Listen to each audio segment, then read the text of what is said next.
Uy boy, panagutan mo naman tong anak mo, ano, easy-easy target ka na lang, di porket nakaano ka na dyan, tatakbuhan mo na lang yung bata.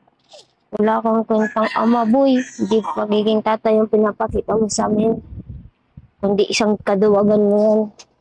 Sabi ko lang, magpakatatag ka, gawin mong inspirasyon yung anak mo, tsaka pagpatuloy mo pa rin yung pag-aaral mo. Okay? So, magbibigay ako ng ano, kaya na sinabi, may sakit yung anak mo, sana makatulong, no? Para, ano, pambili nyo ng gamot, no? Okay, kamay mo. Batang-bata mo pa eh. Ha? Mag-aral ka pa, ha? Magpipray ka lagi kay God.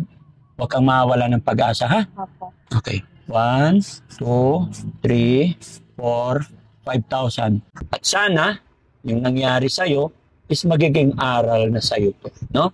Huwag ka na magpadalos-dalos.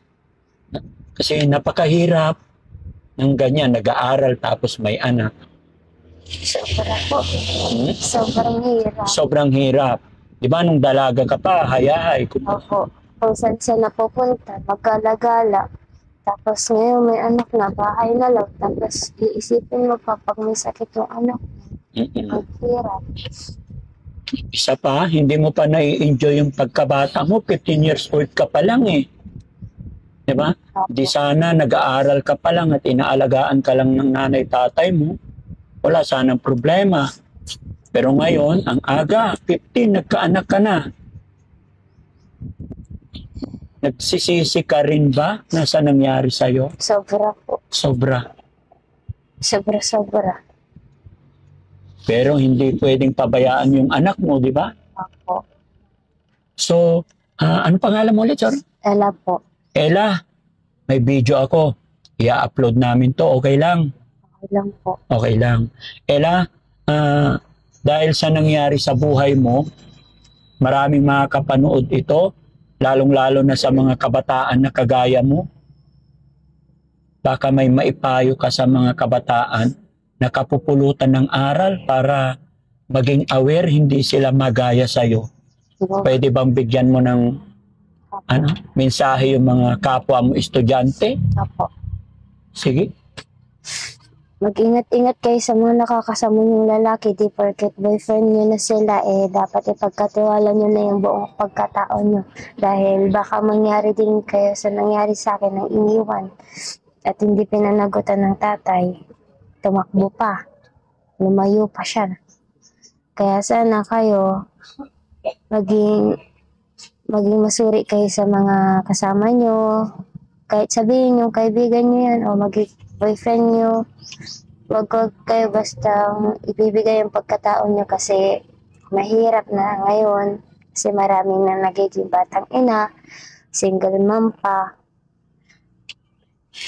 Ngayon, sana wag nyo gagayahin yung mga katulad ko na maaga nagkaanak, tapos hindi pa nakapagtapos. Sana kayo, makapagtapos kayo. At huwag kayong magtitiwala agad-agad sa mga tao na di porket mabait. Akala ninyo mabait, yung pala may tinatagong pagkaano sa inyo.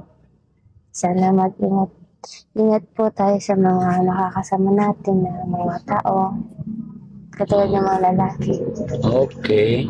So, Ella, salamat sa'yo, ano? Basta masasabi ko lang, magpakatatag ka, gawin mong inspirasyon yung anak mo, tsaka pagpatuloy mo pa rin yung pag-aaral mo. Sana makatulong sa inyong mag-ina yan at maging aral sa iyo, ano? Sa pangalawang pagkakataon ay maging maingat ka na.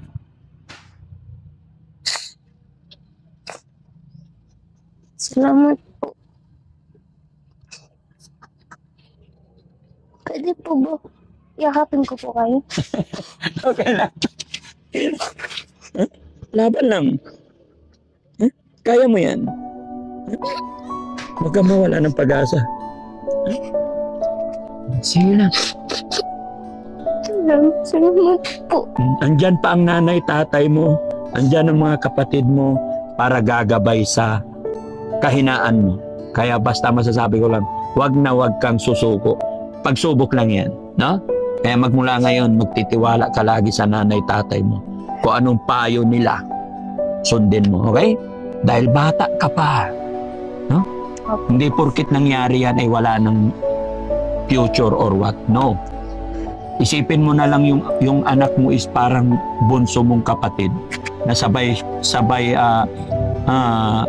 palalakihin mo siya tapos ikaw nag-aaral na nandyan yung gabay ng nanay at tatay mo at kay God, number 1. Ha?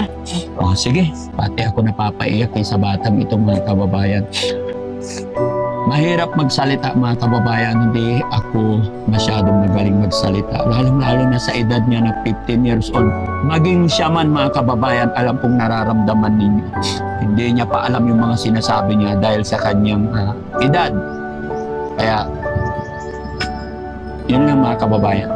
Ipag-pray natin na sana makarecover siya, sana malagpasan niya itong pagsubok sa kanya. Ella, ayan, gaya na sinabi ko, magpakatatag ka. Gawin mong inspirasyon yung anak mo. Okay? So, ayan mga kababayan, mga kabarangay, maraming salamat pong muli sa inyo. Pati ako naiiyak. May anak din ako. Ayokong palayo ng Diyos mga kababayan. Yung anak ko, 12 years old, yung anak kong babae. Pakaingatan natin yung mga anak natin, mga kababayan. Gabayan natin parati sila. No?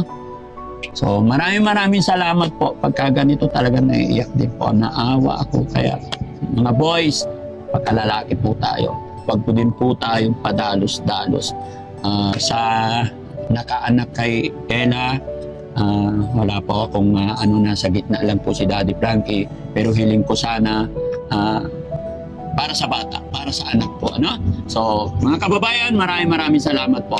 Daddy Frankie po, anak ng Pangasinan, from Pangasinan. Mabuhay po tayong lahat and God bless po.